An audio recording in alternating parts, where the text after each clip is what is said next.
I just wanted to make a disclaimer. I'm recording this video at 12:23 on January 2nd. I've been up all day. I just got back from work, and I worked like all day yesterday. New Year's Eve, December 31st. I said this like in my video ranking all the films I saw this past fall from worst to best. I'll say it again here. I just did not have time for making my annual Q&A video yesterday on New Year's Eve. And today, New Year's Day, was a really super busy day for me as well, with work and everything. I just got back from my closing shift, so I wanted to make this video sooner, but I didn't, and I apologize. Yeah, this video, I'm killing two birds with one stone. New Year's Day, every year on New Year's Day, I make a video where I look back on the year that just ended. And every New Year's Eve, I make a video answering your guys' questions that you ask me, like on Christmas Day. I gave you guys a week. So this year, I'm killing two birds with one stone. I'm gonna answer your questions and look back on 2022. And give you guys some channel statistics and just talk about how my year went and my expectations for 2023. Okay, so the first question I'm reading from the comments on my Christmas Day video is from Blossoming Desire, aka my friend Forrest. You guys might have seen him in a handful of videos I've made over the years. He's been a very great friend to me for the past 3.5 years. Man, that's crazy how time flies. Yeah, his question is, here's a good one. You were in a burning building with the cast of the cult classic Rocky Horror Picture Show. You can only save one of them. Who do you save and why? And yes, I'm judging it based on who you pick. If you haven't seen the Rocky Horror, you need to watch it. And you can extend this to the last few pieces of media you've consumed if you need more content. So that includes games, movies, VNs, books, etc. Anything that has at least a handful of main characters. Man, the Rocky Horror Picture Show, I haven't watched that. My uncle, may he rest in peace, he did a light design for the Rocky Horror Picture Show, this one showing they did, this one theater, because he did light designing and stuff like that. God, I haven't watched that in years.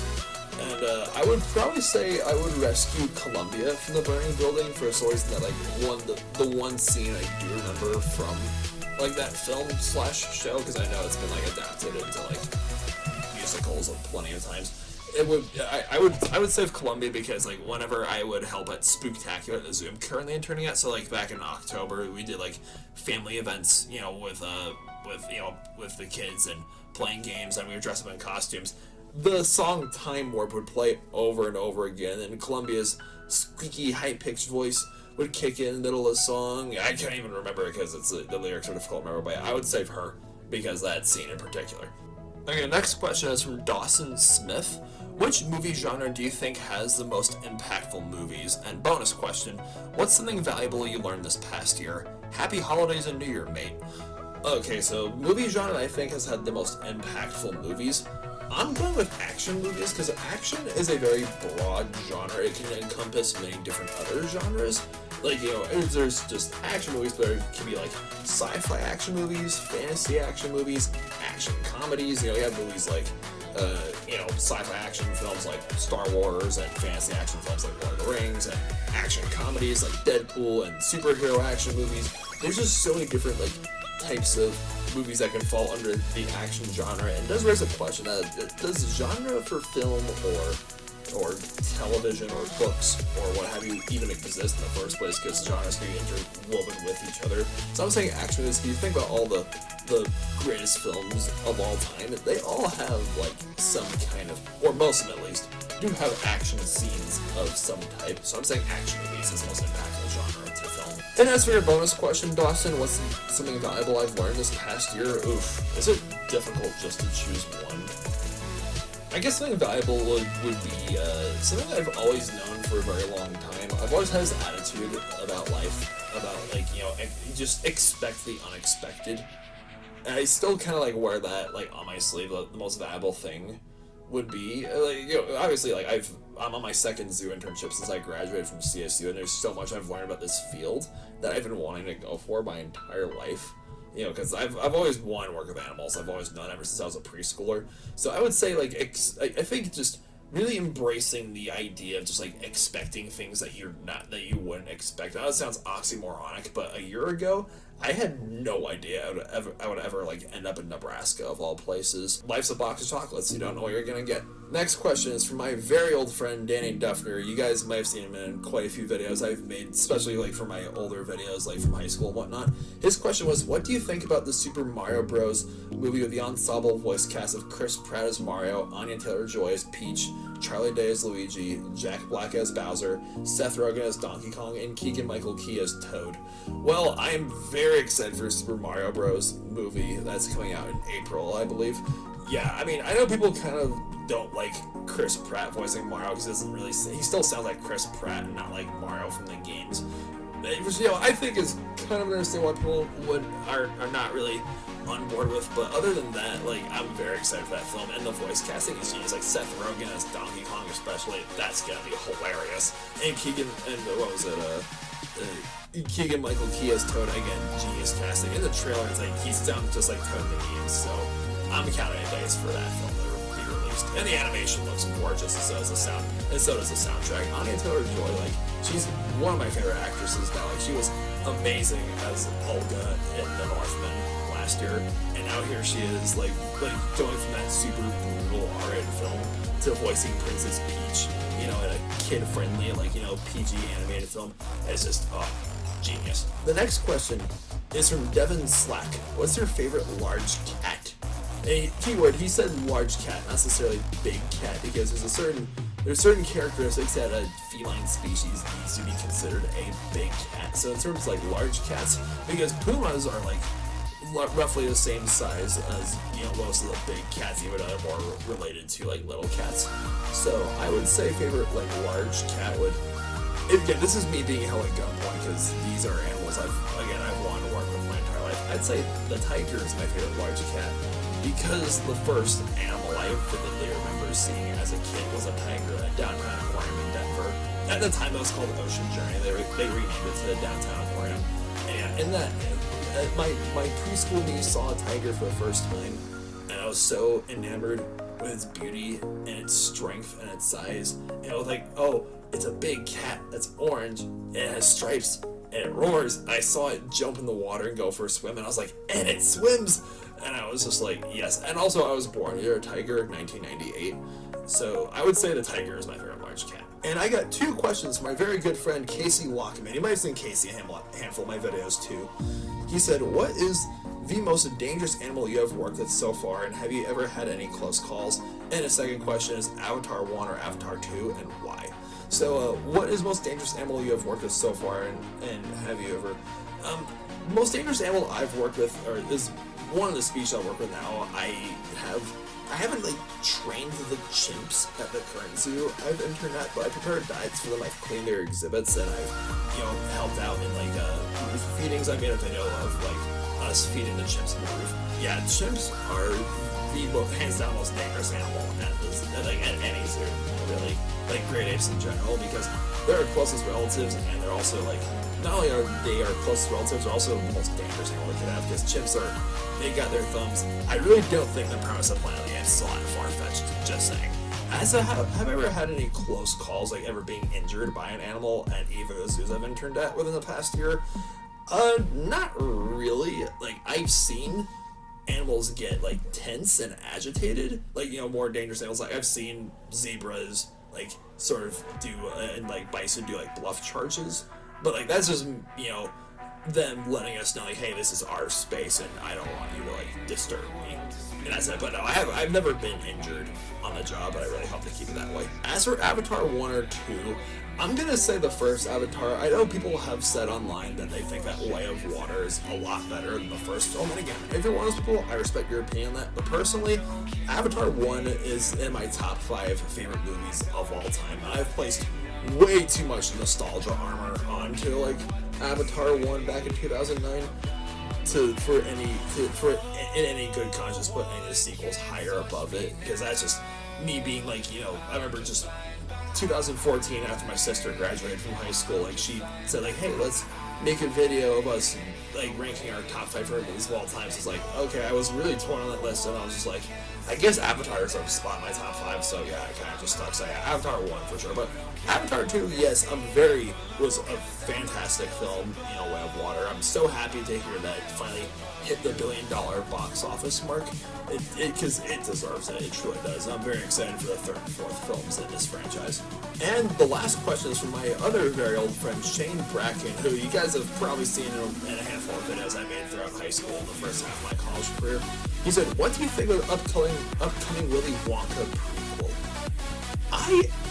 We haven't seen a trailer for that yet. I actually just heard about this the other day, that that Timothée Chalamet is being cast as Wonka. Yeah, that movie's scheduled to come out in December of this year, and time will tell whether it lives up to the hype that it's received so far. But yeah, I think it's centered around a young Willy Wonka as he meets the Oompa Loompas and gains that and builds his famous chocolate factory. Yeah, it sounds interesting, sounds promising, and I think it might. I mean, I feel optimistic about it already, but we'll see. I feel like there just hasn't been enough information released about the film just yet for me to give a solid opinion. But yeah, as to whether I'm looking forward to it or dreading it, I'm looking forward to it. Those are all the questions that I have been asked, and for those of you who asked my questions, thank you so much. That's much appreciated. And yeah, 2023, I'm feeling. My plans for this year are still kind of up in the air.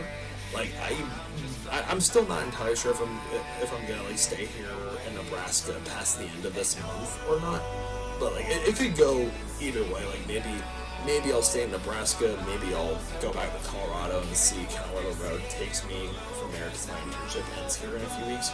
But I'm feeling really optimistic about this year either way. So this is the obligatory part of the video where I show you guys my notebook right here, and I go over some channel statistics. I counted up all the likes and dislikes and views that I received in 2022. I thought you guys would find this interesting. So as of January, it's January 1st, or should I say January 2nd, because it's past midnight at this point. My channel has 497,718 views, and I have 1,739 subscribers, and I uploaded 79 videos 2022, with all those videos gaining a total of 152 likes and only 4 dislikes. With my like to dislike ratio the past year, 2022 being at 38. So for every dislike I got a video, there were 38 likes, which, even though this 2022 was the year with the second lowest number of uploaded videos on my channel, I had the fact that I only had 4 dislikes and 152 likes, and with my like to dislike ratio being at 38%, was just, thank you guys so much. That means a lot to me. I don't get too bothered by dislikes, because here's a little not so secret about YouTube. The YouTube's algorithm looks at dislikes and hate comments the same way it looks at likes and positive comments, and people don't really dislike videos anymore. From what I've been told, from what I've heard online, it's people say, oh, nobody dislikes videos anymore because YouTube got rid of the whole public dislike account, so you can't really see the amount of dislikes a video gets in the first place, so people don't even bother disliking videos anymore, which maybe I would have gotten more dislikes if that weren't the case, but I digress. And unfortunately, I didn't. I was really close to my goal of earning 500,000 views by December 31st.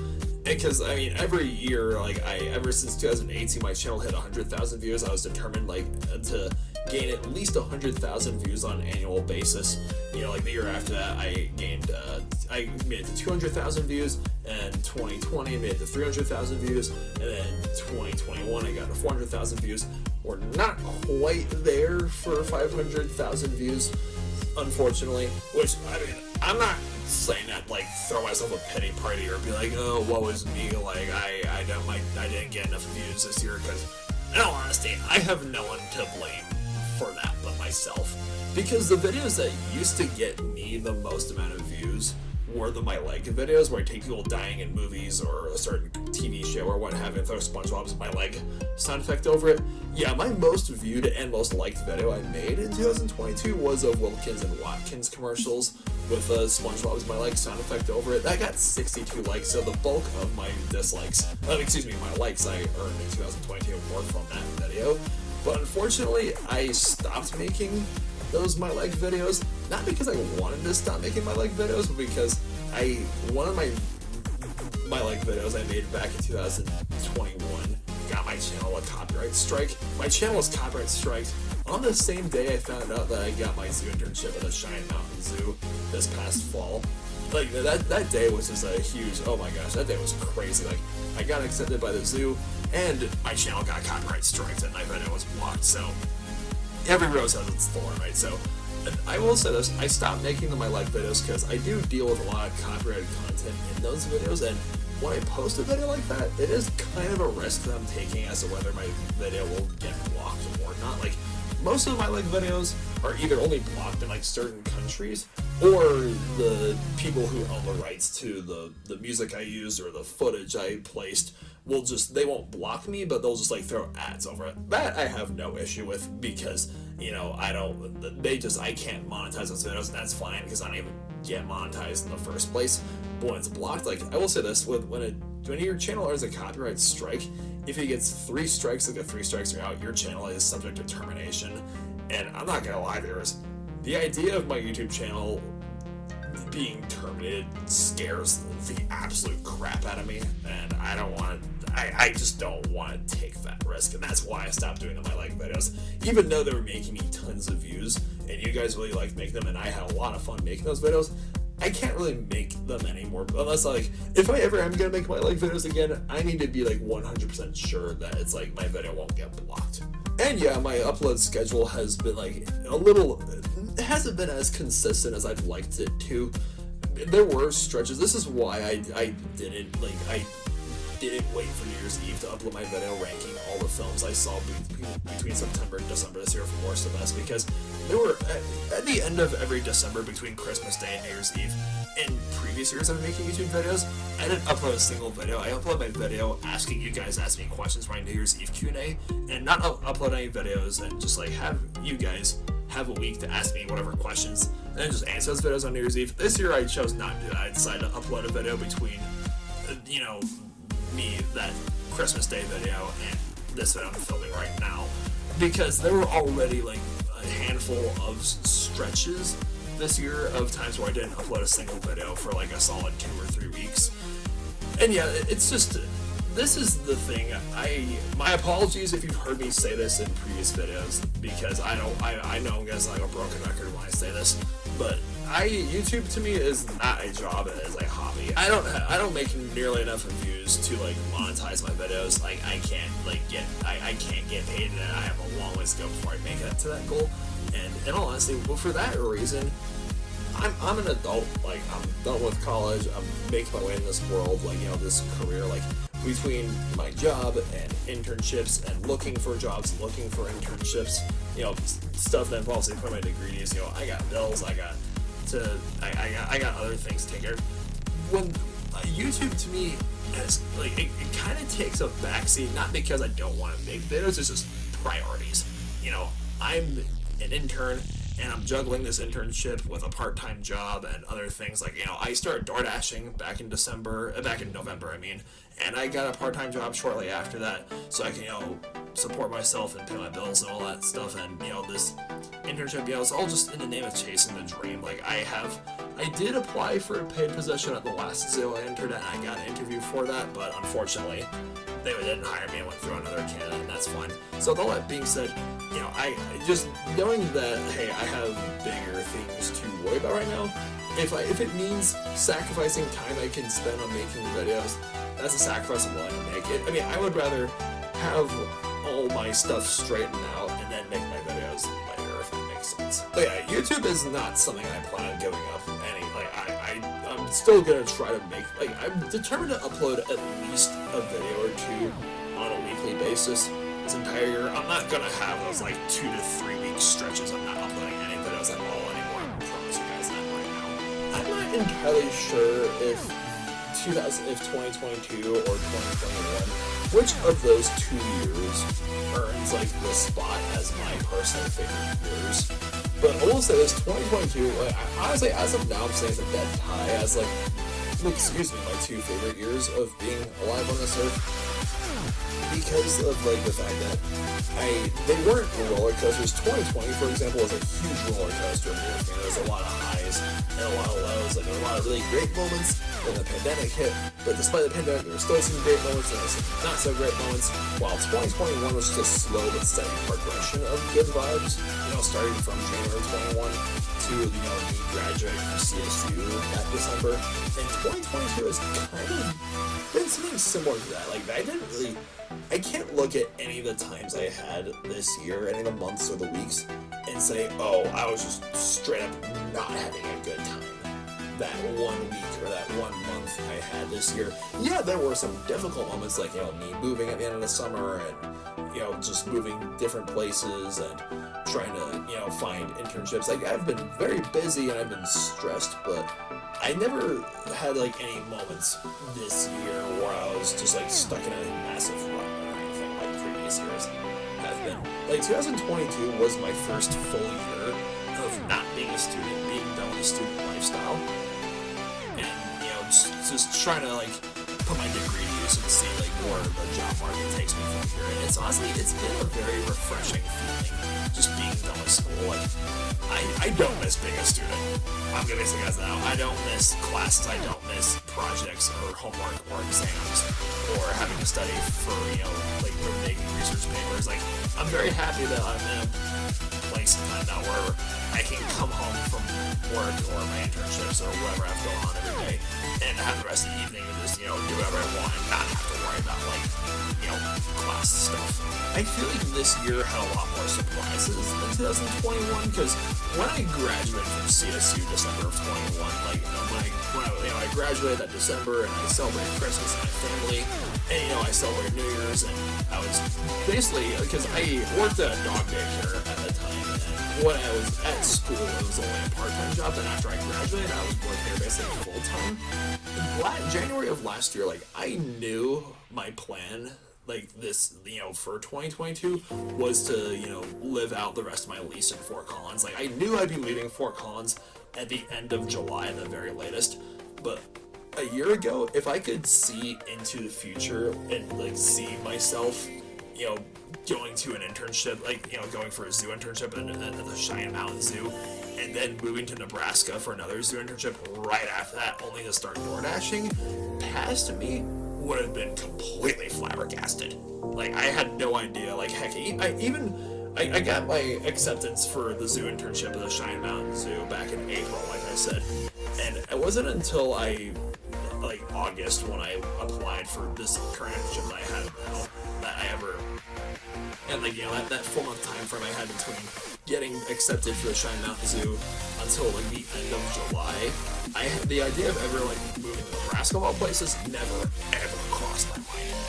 I remember being on the phone with the intern coordinator at the Cheyenne Mountain Zoo back in July, and she told me you're gonna complete your internship by early October at the latest.